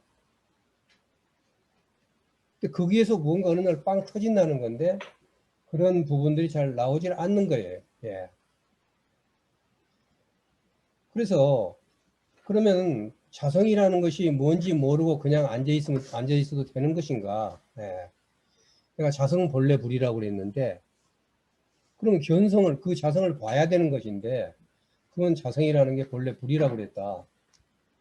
그런데 이것은 자성이 있다는 견제가 되는 것입니다. 근데 이것은 입으로는 색즉시공이라고 하는데 색이라는 것이라든가 이 모든 공이라고 그러는데 이것과 모순되는 거예요. 근데 저는 자성이 뭔지도 모르고 색즉시공도 맞지도 않고 막 혼란이 가중되는 겁니다. 사실은 이것은 화두로서의 화두를 제대로 보고 있었던 것이기도 합니다. 이게. 그런데 이제 제가 이런 부분을 초기 경전을 보면서 아, 이런 부분을 자성을 찾기 위한 것이 아니라 자성을 버리라는 것이었구나. 굉장히 간단했어요. 6년간 고행할 필요 없다는 것입니다. 부처님은. 그게 중도였어요. 그런데 꼭 그렇게 어려움을 거쳐야지만 내가 돼야 되는가 했을 때 나는 스승을 만나면서부터 그 본 뜻을 아주 쉽게 알 수가 있었습니다. 이제 물론 화두의 목적은 다른 데 있다는 건데 그것은 너무 어려운 얘기이기 때문에 여기서는 제가 화두와 공안의 차이라든가 화두를 왜 들고 하는가 그때 어떤 심적인 상황이 오고 어떻게 진행이 되는가 이런 부분들은 제가 경험이 어떻게 했고 뭐가 어떻고 이런 부분들은 초보 강의하는 데서는 하지 않도록 하겠습니다. 다만 우리가 말하는 자아라는 것은 지타가 질문했듯이 몸으로 마음으로 물질에서 얻은 이 모든 자아라는 것을 그것이 진실한 것인가 공허한 것인가 논의가 아니고 그걸 버리라는 것을 가르치셨다는 것을 말씀을 드렸습니다. 이렇게 딱 얘기를 하니까 지타도 보통 사람이 아니에요. 아니야, 그걸 공허한 것이가 진실인가 이거만 보느라고 거기에 하루 종일 매달려 있으면 안 돼. 그냥 그걸 버리라는 진리야 라고 하니까 딱 이 소리를 듣는 순간 못답하다가 이렇게 말씀드려요. 부타요 훌륭하십니다. 넘어진 것을 일으켜 세우듯 가려진 것을 열어 보이듯 어리석은 사람에게 길 가르쳐 주듯 눈이 있는 자는 와서 모습을 보라고 어둠 속에 등불을 가져오듯 고토마 존자께서는 이처럼 여러 가지 방법으로 진리를 밝혀 주셨습니다. 그러므로 이제 부탁에 귀의합니다. 그 가르침에 귀의합니다. 그 빅슈 상가에 귀의합니다. 부탁께서는 저를 제가 신도로 받아주십시오. 오늘부터 목숨이 다하도록 귀의하겠습니다. 그러니까 이게 그렇게 지타가 얘기를 하니까 이 보탑바다도 똑같이 얘기합니다. 참 훌륭하십니다. 넘어진 것을 일으켜 세우듯 가려진 것을 열어 보이듯 어리석은 사람에게 길을 가르쳐 주듯 눈 있는 자는 모습을 보라고 어둠 속에 등불을 가져오듯 고도마 존재께서는 이처럼 여러 가지 방법으로 진리를 가르쳐 주셨습니다. 그러므로 부탁에 귀의합니다. 그 가르침에 귀의합니다. 그 빅슈 상가에 귀의합니다. 저는 출가하여 구족계를 받고자 합니다. 라고 얘기했습니다. 아, 찢다가 많네요. 예. 앞에 부탁보다가 됐고 여기서 이제 찢다가 많네요. 찢다는 구족계를 받고 구족계를 받았어요. 예, 다시 말하면 출가를 한 겁니다. 지금 우리말로 하면 스님이 된 겁니다. 그래서 홀로 떨어져서 게으르지 않게 열심히 정진했어요. 오래지 않아서 훌륭한 가문의 자제들이 집을 나온 목적을 맑고 깨끗한 삶을 깨달아 이루었다. 그는 태어나면 끝났고 윤회를 다시 하지 않는다는 거죠. 맑고 깨끗한 삶이 이루어졌고 해야 할 일을 다 마쳤고 더 이상 윤회하지 않는다는 걸 뚜렷하게 알아요. 잠이 깨달은 거예요. 마침내 지타 존자는 아라한 가운데 한 분이 되었다. 이러면서 끝에 이 경은 못다바다의 경이 끝났다고 끝납니다. 한 경전입니다. 여기서 디가 니까라는 한 경전인데 이것은 붓다가 무엇을 가리키느냐, 무엇을 안 가리키느냐, 또 많은 사람들을 만났을 때 어떻게 설법을 하는가, 그리고 그 설법을 듣는 사람들이 어떻게 귀의를 하는가를 한 통에 보여주는 정말로의 붓다 일생 중의 핵심을 한 통으로 보여주는 굉장히 감동적인 그런 경전이었습니다. 제가 많이 줄이고 했습니다만은 그냥 똑같은 얘기를 계속 읽어도 나중에는 그것이 감동으로 남습니다. 그리고 너는 이렇게 안 하면 지옥에 간다. 너는 나를 따르면 안 돼. 라고 수많은 그 사문들이 이 얘기를 했는데 그렇게 얘기하지 않고 그 사람들이 그렇게 비판하고 힐난을 해도 그대로 놔두고 찾아온 사람에게 다시 한번 설명을 하고 예를 들어 가지고 그 사람들이 그걸 이해하고 제자가 되고 또 자기처럼 아라한이 되고 깨달은 사람이 되도록 만드는 것이 바로 붓다의, 여러분이 보는 바와 같이 붓다의 커다란 도력이고 선생이다. 나는 이러한 스승이 되고 싶었어요. 정말로 대단한 스승이었구나. 몇 번을 못 알아들어도 또 그게 여러 가지 예를 들어서 비유를 들어가지고 설명하고 해서 마지막에는 상대방에서 그것을 다 이해하고 그러고 나서 그것이 옳기 때문에 또 그것이 하나밖에 없는 진리라는 걸 깨닫고 나서 비로소 그쪽에 와서 자기의 제자를 되겠다고 하는 이 아름다운 그런 장면을 한 경에서 우리가 봤던 것입니다. 그리고 끝에 가서 못다바다의 경이 끝났다. 뭐 이런 것이 굉장히 재밌었는데 이것은 뭐냐면 이 경전은 1세기 될 때까지 약 500년간을 사람이 쭉 입으로 외워서 왔습니다. 지금 우리가 춘향전이라든가 이런 것들을 보면은 글로 쓰면 금방일 텐데 왜 춘향전을 그렇게 뭐 해가지고 입에서 입으로 전하냐 이렇게 얘기했지만 그렇지 않아요. 춘향전에서는 또는 우리 판소리를 보면 그 같은 하나라도 음의 초성음, 중성음, 종성음, 음이 앞에 뒤에 중간에 나온 음이 다 다른데 그것을 쫙 나타내는 겁니다. 더군다나 거기서 한 글자를 뺀다는 건 있을 수가 없는 겁니다. 글자로 쓰는 것은 제가 4판, 9판까지 내봤는데 틀린 게 나와요. 그러나 이렇게 입으로 전하는 것은 틀림이 없다고 믿었고 글이 있었습니다. 그때 상스크릿도 있었고 다 있었지만 글로 쓰는 것은 오히려 더 틀리는 것이 많이 있었다라고 생각을 했기 때문에 전해져 내려온 겁니다. 아버지한테 배우고 아들 배우고 손자가 배우고 이 판소리 하듯이 해가지고 쭉 전해 내려온 것이 1세기 되어서 500년 후에 스리랑카, 지금 스리랑카에서 처음으로 그 삐빨라 나무라는 나무 이파리에다가 이것을 경전을 쓰기 시작합니다. 지금 현장에서 지금도 만들어주고 경전하고 내 이름도 써주고 하는 걸 제가 아직 봤습니다만 사진을 잊어버리고 안 넣네요. 그래서 그것이 경전이 되면서 소위 이파리 한 장이 한 페이지가 됩니다. 한 페이지가. 그래서 그것을 하나하나 넘긴 것을 에스페란토에서는 폴리오라고 그러고 이파리라는 뜻이죠. 폴리움이 책장을 넘기다. 그런 식으로 지금도 언어에 남겨 있는 것입니다. 지금까지 제가 경전에 들어가서 앞으로 경전을 설명하는데 이러한 감동을 전하고 싶었어요. 제가 마치 무슨 구구단 외듯이 요거 외워서 경전은 이거고 이런 것이 아니라 또 내 얘기를 넣지 않고 여기는 지금 경전을 그대로 번역한 겁니다. 제 얘기는 단 한마디도 들어가지 않았습니다. 그러면서 붓다가 무엇을 얘기했는가를 아주 명명백백하게 보여주는 것입니다. 그래서 그것을 지금부터 들어가도록 하겠습니다. 아까 얘기를 했어요. 예, 고익진 선생님도 얘기를 했고 저도 그랬고 경전을 전부 읽다가 보니까 결국은 4가지 거룩한 진리로 전부 집합이 되더라. 그래서 앞으로 남은 8주 동안은 4가지 거룩한 진리를 하는데 집중적으로 옵니다.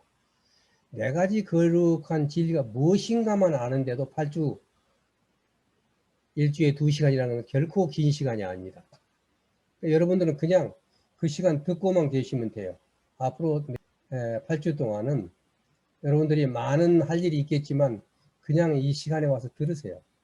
그냥 듣고 핵심이 무엇인가를 2번, 3번 드려야 되겠지만 대강 흐름이 무엇이라는 것만 아는 것만 해도 여러분에게는 같은 시간을 보낸 금년, 봄, 여름이 중요한 의미가 되리라고 저는 그렇게 믿습니다. 자, 이 4가지 거룩한 진리가 아까 중요하다는 얘기를 했는데 열반에 드시면서 마지막 경전에 완전한 니르바나에 관한 큰 경이라는 첫날 했습니다만 여기 디가니까에 이런 얘기가 나옵니다. 빅구들이여 제자들입니다. 사문이라는 것은 스라마나라는 것은 이 붓다 자체도 그 스라마나예요. 당시에 있었던 종교를 버리고 산속에 들어가서 깨닫기 위해서 노력하는 모든 사람들을 사문이라고 그러고 스라마나라 하고, 그러나 붓다는 자기 제자들한테 일관되게 빅구라고 그랬어요. 그걸 하면은 비구라고 번역을 했고, 그 다음에 영어 상스크리트는 빅슈라고 나옵니다. 그래서 영어 단어에도 빅슈가 나오고 에스페란토도 빅슈어가 나옵니다. 빅구들이요. 그러니까 반드시 여러분들은 빅슈 또는 빅슈어라는 단어를 알아두시기 바랍니다. 4가지 거룩한 진리를 알지 못하고 뚫지 못했기 때문에 나나 여러분이나 오랜 세월 떠돌았고 윤회하였다. 다른 말로 하면 어떻게 되는 겁니까? 4가지 거룩한 진리를 하면 고통을 받지 않고 떠돌고 윤회하지 않는다는 얘기가 되는 것입니다. 자, 이 한마디가 자기가 무엇을 가리키려고 한다는 것이 딱 드러나는 것입니다. 4가지 거룩한 진리는 이미 여러분이 벌써 서너 번 들었습니다. 100번을 들어가도 이것은 중요한 겁니다. 괴로움에 관한 진리, 괴로움이 생겨나는 것에 관한 진리, 괴로움을 없어지는 것에 괴로움이 없어지는 것에 관한 진리, 괴로움을 없애는 길에 관한 진리, 이 4가지가 모든 가르침의 핵심, 고갱이, 알점이라는 것입니다. 그래서 이 고갱이의 알점을 앞으로 얘기를 하겠는데, 이것의 중요하다는 걸 다시 한번 강조하기 위해서 말룬가 붓다에 대한 자긍력을 한번 더 말씀을 드리겠습니다. 말룬가 붓다는 제자예요. 제자가 어느 날 오후에 명상을 끝내고 부처님께 다가가서 인사를 드린 후 다음과 같은 질문을 던집니다. 붓다시여, 제가 홀로 명상을 할 때 이런 생각이 떠올랐습니다. 오만 잡생각 많이 떠올랐겠죠. 여러께서는 이러이런 걸 설명하지 않은 것 같다. 여러가 설명하지 않는 것이 있어. 그게 우주는 영원한가? 우주는 영원하지 않는가? 우주는 유한한가? 우주는 유한하지 않는가? 영혼과 육체는 같은가? 영혼과 육체와 다른가? 얘네는 사후에 존재하는 건가? 존재하지 않는가? 존재하기도 하고 존재하지 않기도 하는 것인가? 열애는 사후에 존재하는 것도 아니고 존재하는 것도 아닌 것이기도 하는가? 또 이런 것들을 얘기 안 해줬어. 참 이상하다. 이거 중요하지 않아? 이렇게 생각을 하고 가서 직접 질문하는 것입니다. 왜냐하면 의문이 있으면 항상 질문을 하는 것이니까. 아는 것은 안다 그러고 모르는 것은 모른다 그러고 첫 시간에 했죠. 모르는 것은 반드시 묻는 것. 이것이 아주 중요하다고 그랬죠. 그래서 부타한테 가서 얘기하는 것도 아주 솔직한 거죠. 이렇게 이런 것이 생각이 났습니다. 그런데 이런 것이 저에게는 못마땅합니다. 저는 부탁해서 이러한 것을 묻고 싶습니다. 부탁해. 만약 부탁해서 저에게 대답을 해주신다면 위에 10가지 질문에 대해서 저는 밑에 머무르며 거룩한 삶을 따를 것입니다. 부탁해서 알고 계시다면 제게 설명을 해 주십시오. 만약 부탁해서 모르신다면 통 말을 안 했으니까 뭐 4가지만 얘기하고 이거 하나도 안 했단 말이야. 다른 데 가서는 이거 가지고 많은 논의를 하는데 모르신다면 알지 못하고 보지 못하는 자로 난 못한다, 모른다, 나는 보지 못한다, 알지 못한다라고 솔직히 말씀해 주십시오라고 얘기를 합니다. 네. 자, 부타가 어떻게 대답을 했을까요? 당돌한 제자가 와가지고 나는 다른 데 가니까 이런 건 논의를 많이 하는데 부타께서 이걸 논의 안 하는 거 보니까 혹시 모르시는 거 아니세요? 네. 이렇게 얘기를 하는 겁니다. 이걸 얘기를 해주면 제자로서 있겠지만 얘기 안 해준다면 나 떠나겠습니다. 이런 얘기나 같은 겁니다. 부타는 얘기에 대해서 이렇게 대답을 합니다. 여러분 같으면 어떻게 대답하겠는가 한번 잘 보시기 바랍니다. 말룬기가 붙다요. 어떤 사람이 나는 열애가 이 문제를 해결해야 비로소 열애 밑에서 거룩한 삶을 영위할 것이다 라고 말한다면 그는 열애에게서 대답을 못 들은 채 이러한 문제와 더불어 죽어갈 것이다. 자, 또 예문을 듭니다. 보기를 말론가 붙다요. 어떤 사람이 독 묻은 화살을 맞았다고 하자. 그의 친구가 와서 그를 외과 의사에 데리고 갔다. 근데 그 사람이 말했다고 하자. 지금으로 말하면 병원으로 갔어요. 그냥 예, 응급실에 실려갔어요. 독 묻은 화살을 맞았으니까. 근데 이 사람이 갑자기 나를 쏜 사람이 누구야? 나 그걸 알아야지 화살을 뽑을 거야. 그가 왕족인지 바람인지 평민인지 노예인지 그 이름과 성이 무엇인지 키가 큰지 작은지 중간인지 낯빛이 검은지 푸른지 노란지 그가 어떤 마을이나 도시에서 나왔는지 알아야겠다. 그리고 그가 말했다고 하자. 나를 쏜 활을 알아야 화살을 뽑을 것이다. 보통 활인지 석궁인지 알아야 화살을 뽑겠다. 말론가 뽑다요. 이런 이 사람은 그러한 사실을 알기도 전에 죽을 것이다. 당연하죠, 그게. 이와 같이 말론가 붙다요. 만약 어떤 사람이 우주가 영원한가 아닌가 같은 문제에 해답을 얻고서야 비로소 나는 열애 밑에서 거룩한 삶을 영위할 것이다 라고 한다면 그는 열애로부터 해답을 얻기 전에 죽어갈 것이다. 말론가 붙다요. 그렇기 때문에 나는 가르쳐야 할 것은 가르치고 가르치지 않아야 할 것은 가르치지 않았다는 것을 마음에 새겨두어라. 내게 가르치지 않는 것은 무엇인가? 우주는 영원한가 아닌가 같은 것은 가르치지 않았다. 말론가부터요. 내가 왜 그런 걸 가르치지 않았는가? 그것은 본질적으로 거룩한 삶과 관계가 없으며 멀리 떠나고 사라지고 소멸하고 멈추고 산매에 들고 바르고 원만히 깨닫고 열반에 이르는 데 도움이 되지 않기 때문에 그렇기 때문에 그대에게 그런 문제를 얘기하지 않은 것이다. 그런 거나 얘기하다 죽을 시간이 없다는 겁니다. 지금 바쁜데 지금 그런 거 얘기할 시간이 없다는 것입니다. 그러면 말론가요. 말론가부터 내가 가르친 것은 무엇인가? 나는 괴로움이 생겨나는 원인, 괴로움이 사라져 없어지는 것, 괴로움이 사라지게 하는 방법을 가르쳤다. 말론가부터요. 나는 왜 그러한 것들을 가르쳤는가?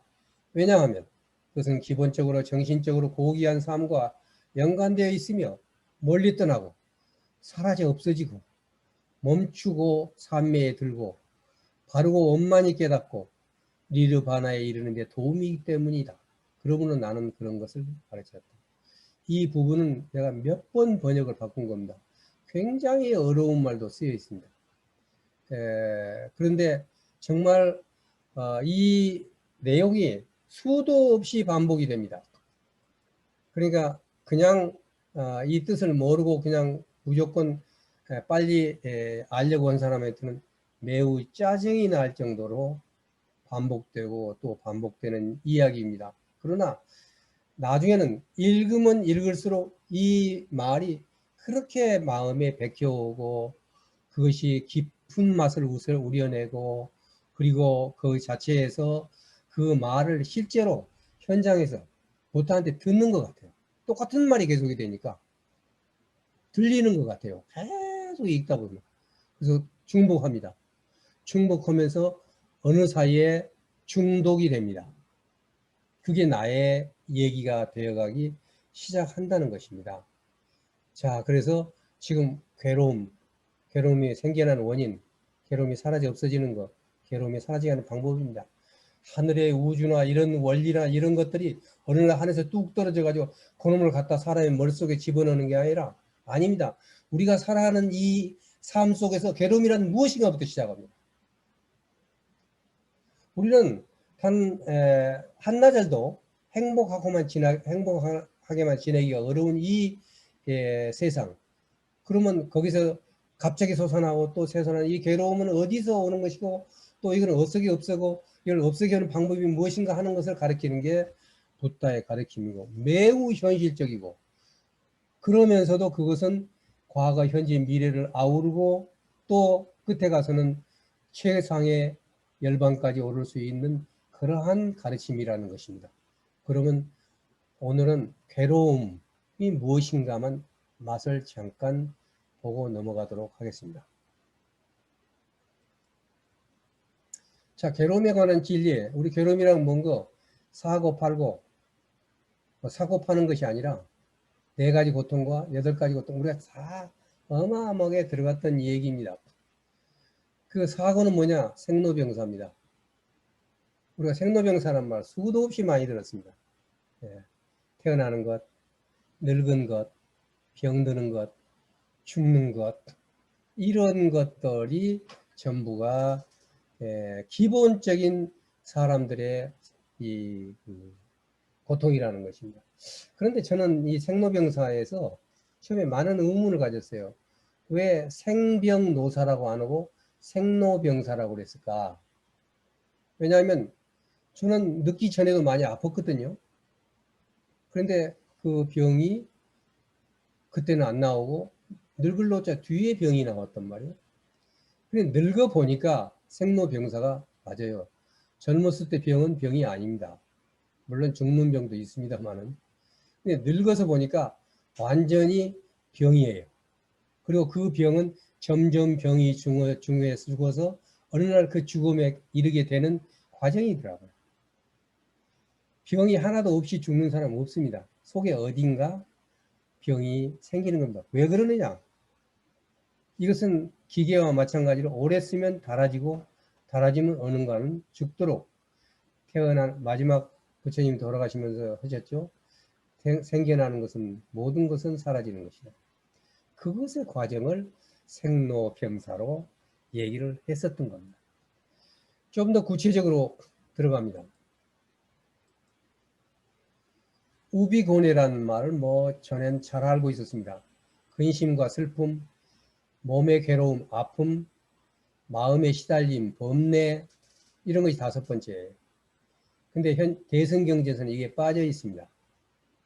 빠지고 사랑스럽지 않는 것과의 만나움, 사랑하는 것과 헤어지는 것, 바라는 것을 얻지 못하는 것 이런 거 다 괴로움이에요. 8가지예요. 근데 대승경전에서는 이게 들어가 있더라고요. 5가지 구성 요소가 모두 괴로움이다. 오온성고라고 해서 오온이 괴로움이다 그랬는데 초기 경전을 보니까 그렇지 않아요.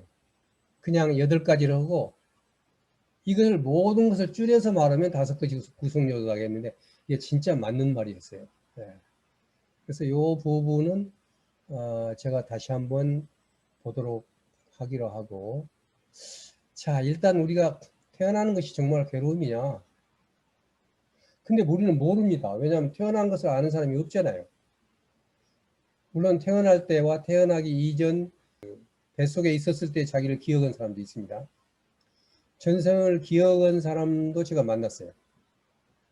근데 그 사람은 스스로 그 전생을 지우더라고요. 사는데 도움이 안 됐답니다. 우리가 사실은 태어나는 게 어마어마한 고통이라고 그래요. 다만 그 고통을 느끼지를 못하고 애가 태어나서 그런지 머리가 막 삐뚤어지기도 하고 그 좁은 데를 나오는 그것이 결코 쉽고 편안한 게 아니랍니다. 애들이 우는 것은 그래서 우는 겁니다. 그 태어나는 것은 사실은 괴로움인 것입니다. 물론 이보다 더 큰 의미가 있습니다만 이 늙음이라는 것은 진짜 괴로운 거예요. 제가 늙은이로서 이 얘기를 하기 때문에 실감나게 이 얘기를 할 수가 있습니다. 제가 작년 강의할 때만 하더라도 어떤 얘기를 할 때는 이 얘기가 머릿속에 이미 들어와 있어요. 그리고 어떤 단어를 딱 뽑아서 촌천살인할 것처럼 딱 그것을 갖다 내놨어요. 근데 갑자기 생각이 안 나는 겁니다, 지금은. 왜냐, 뇌가 기능이 점점 사라져가고 있다는 것입니다. 그것이 늙는 것이고, 늙으면 동시에 병이 따라옵니다. 병은 자연히 따라오는 것이죠. 그리고 병드는 것은 들고 나면 언젠가는 죽게끔 되어 있는 것입니다. 이 생로병사라는 것을 많은 사람들이 어떻게 지금 이 생로병사의 비밀이라는 이 프로를 가끔 그냥 열다 보면 보는데 어떻게 병을 안 걸리느냐에 집중이 되어 있어요. 그러니까 이 병이나 태어나는 것, 죽는 것 이런 것들을 부처님은 아예 버리는 것을 가리키는 겁니다. 왜냐하면 병을 생로병사의 비밀처럼 무엇을 먹으면 건강에 좋고 무엇을 먹으면 병을 낫는다고 했다고 해서 그 사람이 100년, 1000년 사냐면 또 죽어요. 그것이 시간과 공간이라는 개념에 있을 때만 그것이 낫고 또 아프고 한 것이지 우리가 삶 전체라는 것으로 봤었을 때는 매우 순간적인 거라는 겁니다. 통으로 태어나고 늙고 병들어 죽는 것을 얘기하는 것입니다. 이 자체를 해결을 해야 되는 거지 괴로움이 없어질 수가 없다는 것입니다. 어느 한순간 병이 나와도 좋아했다. 그것이 연속국에도 나오고 그 다음에 또 뭐 간증에도 나오고 그래요. 그런데 얼마 뒤에 그 사람이 또 아파요. 절대 또 아픕니다. 그러면 그때 것은 또 뭐예요? 그리고 또 이 사람이 또 나섰다고 합시다. 또. 근데 반드시 죽습니다. 근데 이와 같은 자연의 원리를 거역하고 인정하지 않으면서부터 사실은 인간의 불행이 시작이 되는 거예요. 그리고 슬픔이 시작이 되는 거예요. 괴로움이 시작이 되는 거예요. 제가 그 암에 걸린 얘기를 전에 했었는지 모르겠습니다만은 제가 암에 걸렸을 때 처음 듣는 생각이 굉장히 큰 업이 하나 나타났구나. 그 업이 얼마만큼 컸냐면 손 하나만큼 컸어요. 18cm였으니까 암덩어리가. 그걸 허벅지에서 떼어냈어요. 그래서 저는 다행히 불교를 공부하고 산에 가서 3년간 공부한 것 때문에 나는 업을 하나 떼어냈구나라고 생각을 했어요. 그런데 암에 걸리기 잘 알고 있지만 주변에서는 제 동생조차도 제 태어난 날사 그 사실을 알았습니다. 얘기하지 않았어요. 뭐 애들한테는 와서 조금 돈도 가리고 해야 되기 때문에 했습니다만은 왜냐? 그것은 내가 병이라는 것은 세 가지밖에 없어요. 하나는 바이러스나 균에 의해서 생기는 병, 그건 병원에 가야 돼요. 또는 다른 하나 병은 뭐냐? 업에 의해서 생기는 병이에요. 내가 사람을 죽였으면 나도 죽는 것이고 남을 괴롭힌 만큼 내가 살아있는 때나 다음 생에라도 반드시 그걸 받는 것입니다. 이게 업병이라고 그래요. 이 업이라는 것은 업이 없어져야 돼 사라지는 거예요. 또 하나는 죽을 병이에요. 누군가 병에 의해서 죽는 거니까 이것은 받아들여야 돼요. 그러니까 나는 업병이 아니면 죽을 병이니까 업을 하나 갚았다고 생각을 했고 그 다음에 죽을 병이면 죽는 것이고 아니면 살아나는 거 아닙니까? 저는 그렇게 생각을 했어요. 제가 이 업병이라는 게 정말 있는 거야? 라고 뭐 얘기할 수 있어서 한 가지만 좀 얘기를 하겠습니다. 옛날에 어떤 사람이 결혼을 했는데 술만 먹고 오면 남편이 두드러 패는 거예요. 지금도 그런 사람 많이 있다고 그래요. 지금도 부인을 패고, 지금은 또 부인이 남편을 패는 사람도 있다고 그래요. 예. 그러니까 맞고 사는 것이 그때 당시로 그 사람으로서는 괴로움이었지만 그것이 삶이라고 생각하고 참고 살고 있었던 것입니다. 어느 날 어떤 스님이 찾아와 가지고 탁발을 하니까 정성껏 탁발을 하면서 드리니까 그 스님이 왜 그렇게 얼굴에 수심이 가득합니까? 라고 물으니까 저는 남편한테 매일 맞고 사는데 스님 저 맞지 않고 사는 방법을 좀 가르쳐 주십시오 라고 얘기를 했어요.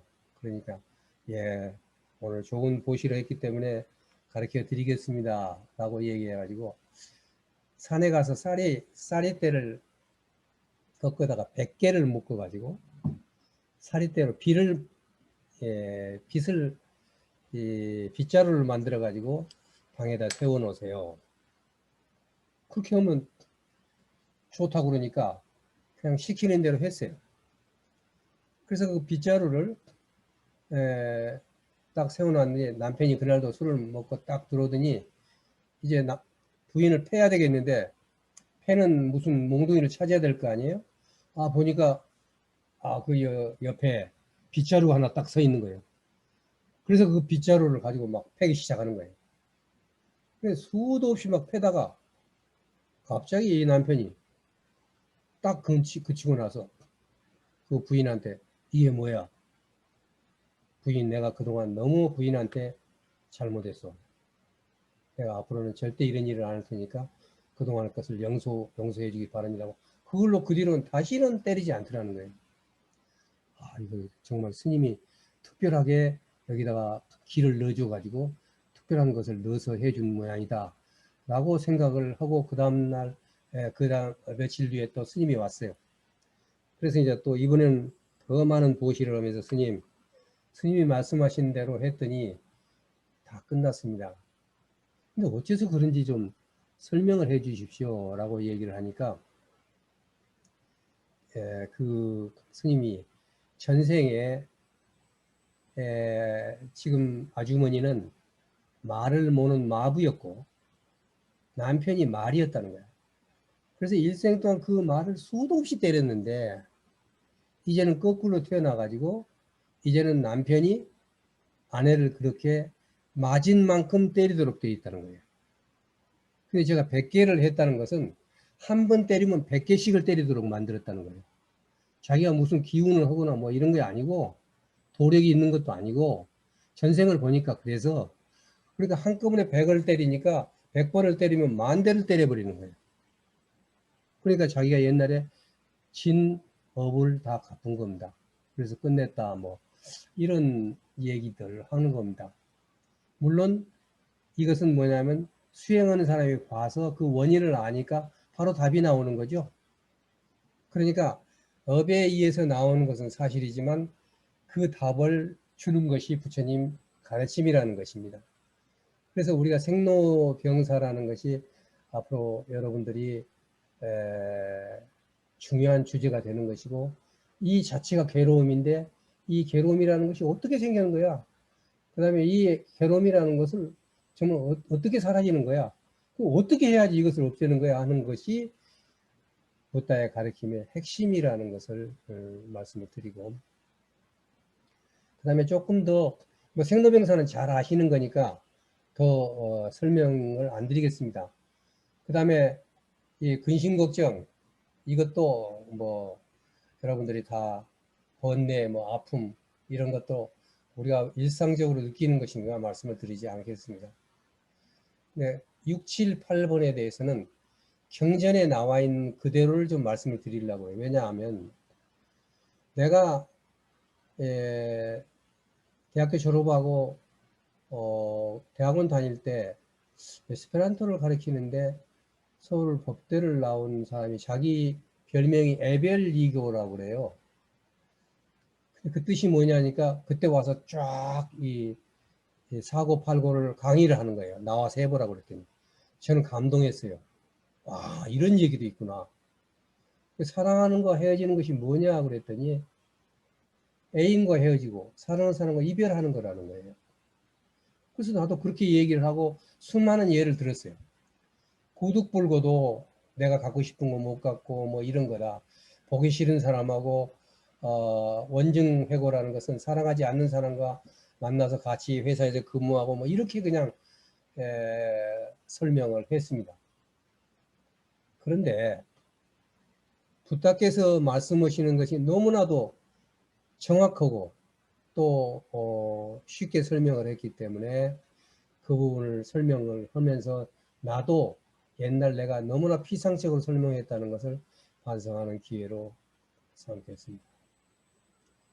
자, 사랑하는 것과 헤어지는 것을 이렇게 설명하셔서 이건 경전에 그대로 나온 겁니다. 세상에 바라고 마음에 드는 모습, 소리, 냄새, 맛, 맞닿는 것, 생각나는 것들이 있거나 또는 행복을 바라는 사람들, 이로운 것을 바라는 사람들, 편한 것을 바라는 사람들, 조용한 것을 바라는 사람들, 어머니, 아버지, 형제, 누이, 부부, 함께 일하는 사람, 친척들이 있는데 그런 사람들과 만나지 못하고 영원히 함께하지 못하고 하나 되지 못하는 것이 해별리교예요. 사랑하는 사람 헤어지는 거예요. 얼마나 포괄적이면서도 모든 것을 다 한꺼번에 설명하는 그러한 설명인가 하는 것을 말씀을 드리겠습니다. 여기서 보면 이제 색성향 미촉법, 소리, 냄새, 맛, 맞닿는 것, 생각나는 것은 이 세상의 모든 것입니다. 일체라는 겁니다. 다음 시간에 자세히 설명하겠습니다만 이것을 저는 전혀 생각을 못했어요. 이거 우리가 사랑과 헤어진 것이 초콜릿을 사랑했는데 맛이 좋았는데 그걸 못 먹는 거. 예. 그 다음에 내가 판소리를 좋아했는데 그걸 못 듣는 거. 뭐 이런 것까지 생각을 안 했어요. 그냥 사랑하는 사람과 이별하는 것. 매 끝에 아버지, 어머니, 형제, 누이, 부부, 벗 함께 이러는 사람, 친척이 있는데 이 사람과 못했다는 것만 가지고 아주 굉장히 많이 아는 것처럼 지금까지 얘기해 왔었어요. 그런데 경전을 딱 보니까 얼마나 모든 이 세상의 모든 것과의 헤어짐을 말한다는 것을 알 수가 있습니다. 그 다음에 바라는 것을 얻지 못하는 것도 구득불고라고 해서 내가 전부 내가 갖고 싶은데 집을 못 산다라든가 내가 구하는 것들 심지어는 여기까지는 나갔어요. 내가 사랑하는 사람을 얻지 못한다 여기까지는 나갔어요. 내가. 그런데 이 부다의 그 얘기를 보면 너무나 수학적이에요. 한치의 오차도 없고 바늘 하나 꽂을 수도 없을 만큼 촘촘하게 되어 있습니다. 아까 제가 말했을 때 8가지 고통이 있었죠. 이 구들불고라는 것은 그 8가지를 어찌 내가 마음대로 못하는 것이 바로 구득불고라는 거예요. 내가 정말 엉터리로 설명을 하고 있었다는 것을 아주 뿌리 깊게 얘기를 해주는 것입니다. 자, 보세요. 그냥 이것은 경전 그대로 번역한 겁니다. 그러니까 짜증이 날 정도로 중복이 막 되는 겁니다. 그래서 제가 빨간 걸로 딱딱 집어넣은 겁니다. 태어날 수밖에 없는 중생들에게 우리는 태어나지 말아야지. 우리는 태어남을 만나지 말길. 이렇게 바람이 생겨나지만 그걸 바란다고 얻어지는 것이 아니다. 이게 구독불교더라고요. 예, 불고더라고요. 바라는 걸 얻지 못하는 거더라고요. 늙을 수밖에 없는 중생들에게 우리는 늙지 말아야지. 우리는 늙음을 만나지 말아야지. 그러고 바람을 생겨나지만 바란다고 얻어지는 게 아니더라. 이게 고통이에요. 병들 수밖에 없는 중생들에게 우리는 병들지 말아야지. 우리는 병을 만나지 말아야지. 이렇게 바람이 생겨나. 그런데 그게 안 되더라. 죽을 수밖에 없는 중생들에게 우리는 이제 안 죽어야지. 죽음을 만나지 말아야 하는 그런 바람이 있는데 그거 바란다고 얻어지는 거 아니야. 이게 바라는 걸 얻지 못하는 그거죠. 더 나아갑니다. 근심할 수밖에 없는 중생들에게 우리는 근심을 말아야지. 우리는 만나지 말아야 되지. 이런 바람이 생겨나지만 그걸 바란다고 얻어지는 것이 아니다. 이게 구득불교. 슬플 수밖에 없는 중생들에게 우리는 슬프지 말아야지.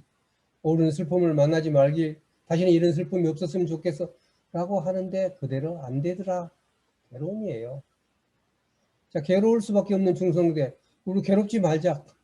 괴로움을 만나지 말자 했는데 그게 되느냐? 안 되더라는 것입니다. 바란다고 얻어지는 것이 아니다. 답답할 수밖에 없는 중생들에게 우리는 답답하지 말아야지. 우리는 답답함을 만나지 말길. 이라는 바람이 생겨나지만 그것을 바란다고 얻어지는 것이 아니라 희망이 끊길 수밖에 없는 중생들에게 우리는 희망이 끊기지 말아야지. 우리는 희망이 끊기는 것을 만나지 말길이라는 바람이 생기지만 그것을 바란다고 해서 얻어지는 것이 아니다. 이렇게 구구절절 얘기를 하고 있는데 알고 보니까 앞에 말했던 8가지 고통을 그대로 나열했을 뿐이었어요. 알고 보니까. 그러니까 그 고통이 뭔지 알아야 되겠죠. 네, 알아야 되는 거예요. 다행히. 그 안에 또다시 중복해서 소위 사랑하는 것과 헤어지는 것을 여기에서 쓴 것입니다. 그런데 이제 이게 8가지를 이렇게 하고 나서 마지막 이게 더 중요합니다. 다시 말하면 앞으로 우리가 공부를 할 것을 괴로움의 본질을 딱 얘기합니다. 근데 이게 대승경전 경전들은 잘못됐다고 제가 얘기하기는 건방지고 이게 안 나오고 이 5가지 이것을 줄여서 말하면 몸과 정신의 5가지 구성 요소가 괴로움이다 라는 것을 8번째 고통으로 넣었더라고요. 그런데 제가 이 부분을 8개를 제가 0이라고 그랬어요. 0. 줄여서 말하면 몸과 정신을 구성하는 5가지 요소가 다 괴로움이다. 보기를 들어 몸의 감각기관, 받아들이는 느낌, 느껴서 알게 된 것, 새로 업을 짓는 것, 새로 만들어진 업이 있는데 줄여서 말하면 이런 5가지 구성 요소가 바로 괴로움이라고 한다. 바로 이것이 나예요. 색수상행식. 조금 줄이면 아니비설신이가 나고 좀 더 넓혀서 말한다면 색수상행식인데 이게 아주 핵심이에요. 제가 이걸 설명을 어떻게 이것을 핵심을 얘기하셨는데 어느 경전을 어떻게 인용해서 여러분들에게 설명하느냐. 소위 노하우는 바로 이것뿐입니다. 제 강의에서. 어떻게 정해 주느냐 하는 것이 바로 제가 여러분들에게 강의해야 될 노하우인 것입니다. 자, 여기 오온이라고 번역을 한 데서부터 제가 굉장히 괴로웠어요. 도대체 답이 안 나와요. 예. 오음성고, 오온성고. 자, 바라밀다 신경을 아까 어린애도 첫 시간에 외운 걸 보셨습니다. 그럼 제가 어느 정도에서 끝냈는데, 이 바라밀다 신경은 대승경전이지 초기 경전이 아닌데, 초기 경전을 읽고 나서야 비로소 이것이 딱 한 번에 구슬이 꾸려졌어요. 그래서 지금 이런 걸 절에 가서 하신 분들은 어느 절에 가라 뭐 절이 좋다 그런 얘기 안 해요. 바라밀다 신경을 가는 때마다 하는데 이게 무엇을 얘기하는지 알고 하시라는 거예요. 제가 적어도 제 강의가 8번만 들으시면 이게 쫙 끼어집니다. 저도 그래서 알았는 거고. 한 가지만 보겠어요. 관자재 보살, 이거 관세음 보살이요. 그냥 끌어들인 거예요. 경을 하기 위해서. 행심 바라밀다시. 깊은 바라밀다를 행할 때 이게 바라밀다는 마하는 크다는 뜻이고 바라밀은 바냐가 프란냐라고 해서 지혜예요. 지혜를 바라밀다 완성한다는 거예요. 그 지혜를 완성한다는 것은 뭐냐면 불교를 가지고 수행을 한다는 뜻이에요. 그래서 관세음보살이 수행을 할 때 조견온 계공하고 도일체 고액 사리자는 하지 마세요. 도일체 고액 이걸로 딱 끝나면 돼요. 이것으로 이 반야심경 끝나는 거예요. 그거 나머지는 다 설명에 불과해요. 예. 그게 뭐야? 조견, 오혼, 계공, 도일체고요. 오혼을 조견은 싹 한번 꿰뚫어 봤다는 겁니다. 오혼을 딱 꿰뚫어 보니까 모든 게 공한 것이라는 거예요. 그게 버렸다는 겁니다. 버렸다는 거, 공한 거예요. 그러고 그걸 보니까 공한낭을 딱 보고 나니까 도일체고에 모든 괴로움이 없어지더라. 벗어났다는 겁니다. 모든 괴로움 이걸로 끝나는 거예요. 그러면 오온이 공하달만 하면 끝나는 거예요. 그러니까 거기다 또 색즉시공, 공직시색 이렇게 쭉 설명해 가는 거예요. 그래서 조견호원 교육 도일체고에 딱 끝났어. 그러면 색즉시공이고 공직시장이 이 색이란 건 뭐야? 여기서 보세요. 온, 색, 수, 상, 행, 식. 그러죠? 색즉시공, 공직시색. 수즉시공, 공즉시수. 상즉시공, 이거 앞에 이제 자세히 나오겠습니다. 행즉시공, 식즉시공, 다시 사공이라는 거예요. 요 5개가 다 공인 것을 딱 보니까 모든 고통이 사라지더라는 거예요. 자, 여기 답이 나와 있고, 여기 다 있어요. 근데 수학으로 말하면 답이 나왔는데, 도대체 이걸 어떤 공식에서 어떻게 풀자는 거야? 그 수식들을 그냥 더하기 빼기부터 시작해가지고, 그 다음에 구구단까지, 그리고 뭐, 더 어려운 알고리즘까지를 아주 쉽게 부처님은 설명하셨는데, 그것을 앞으로 여러분들에게 이 얘기를 하려고 생각을 하는 것입니다. 많은 사람들이 색적시공 공죽시색을 이 얘기를 합니다. 불교를 믿냐 안 믿냐 하는 것은 상관이 없습니다. 그럼 색적시공이 뭐냐? 그건 색은 공이란 뜻이야. 공죽시색은 뭐냐? 공이 색이라는 뜻이야. 그러면 색은 뭐고 공은 뭐야? 그 다음에 이걸 제대로 설명한 사람을 보기 힘듭니다. 바로 여기에 핵심인데 그냥 구호를 외치고 있는 겁니다. 이것은 마치 우리가 이 무엇을 사서 먹을 때 사과를 살 때 사과라는 것이 무엇인가? 이것은 어떻게 길렀는가? 이 사과는 약품을 많이 친 건가? 사과에 그 벌레가 들어있는가? 이걸 보지 않고 선전을 보고 선전 문구나 똑같아요. 그러니까 제가 대학에서 강의를 할 때 지혜와 지식은 어떻게 차이가 나는가에 대해서 학생들한테 물었어요. 지금 여러분들한테도 지금 묻고 있는 겁니다. 지식과 지혜라는 것은 어떤 것인가? 라고 얘기를 했어요. 근데 전혀 비상적으로 알고 있는 거예요.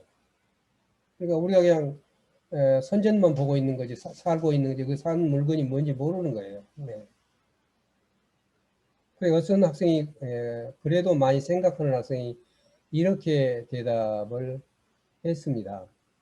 지식이라는 것은 그냥 외우는 것이고, 지혜라는 것은 경험한 것을 얘기를 합니다. 꽤 나간 그런 대답이었습니다. 그래서 제가 물었어요. 그러면 도둑놈이 매번 담 넘어가고 했는데 달 뜬 달이 제일 기분 나쁘더라. 다른 사람은 달이 아름답다고 노래를 부르고 시를 짓는데 도둑놈한테는 그놈은 달빛이 제일 싫은 거예요. 그래서 도둑놈은 그 경험을 가지고 얘기를 했어. 그럼 그건 지혜냐? 경험을 가지고 얘기를 한 거니까. 그건 아니라는 거예요. 근데 그때 내가 대학에서 강의할 때만 해도 나는 지혜와 지혜를 어떻게 가르쳤냐면, 지식을 가지고 나와 나의 행동과 나와 접근을 나에게 적응했을 때만 지혜라고 그렇게 가르쳤어요. 실제로 어떤 예를 들었냐면